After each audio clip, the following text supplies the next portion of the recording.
know it makes for a good day. I come home, it's not 101 degrees like Saturday, and I have a new toy. Let me show you.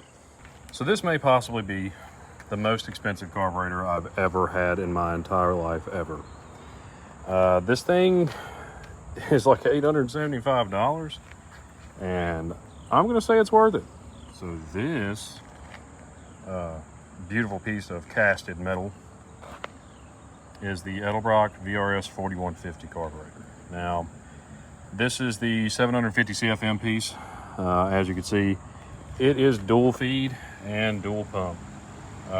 It came with AN lines, which is pretty killer, but there's one thing.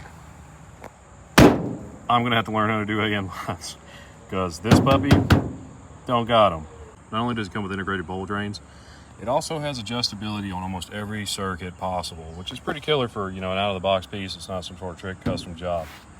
And it also comes set up to where you can put a TPS on it if you want to run like a electronically controlled overdrive trans, you know, your AODs, 470Ws, 4L80s, 4L60s, you know. As much as I hate to say it, I'm probably eventually going to end up with a GM transmission in this thing, and I wouldn't mind it having an overdrive. So 4L80 is probably going to be the way. But here is something neat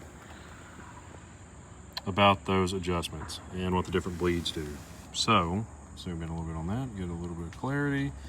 Bam! So not only on your primary side do you have adjustments for your high-speed bleed, your intermediate bleeds, all your air bleeds, you also have it on the secondary side, and that's just out of the box. Now, there is one thing that is to note about this.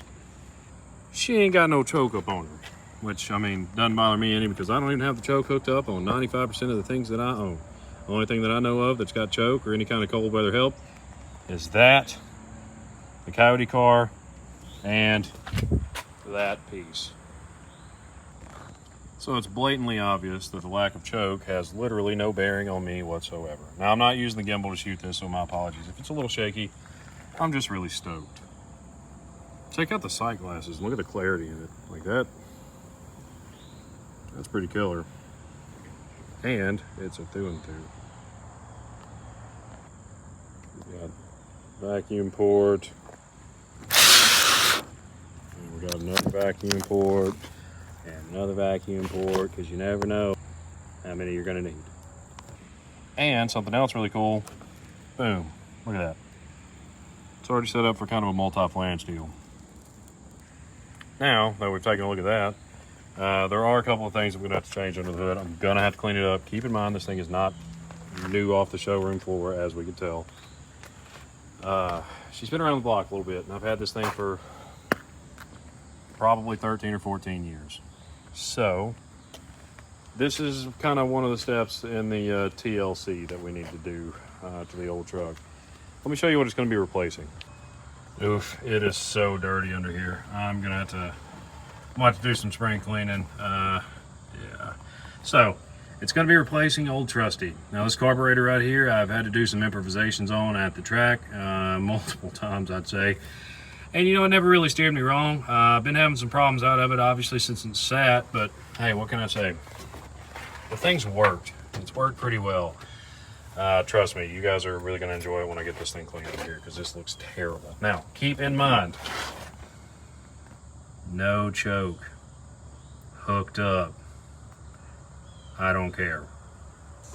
But anyways, that's what it's going to be taking the place of. Now, I've really got some work to do, but I think it's going to be worth it. So there you go. I'm exceedingly excited to get to play with this, because this is going to be like a piece of jewelry when that gets cleaned up. Which, by the way, heads up, still hadn't got my other headlight. It went to Memphis, and then it went back to Cincinnati when it came from Kentucky. So how does that make any sense? It doesn't. But at least this side looks fresh. And that's really all I've got for today. So remember, kids, you don't need a choke. If you need a choke, you need more stroke. Have a good day.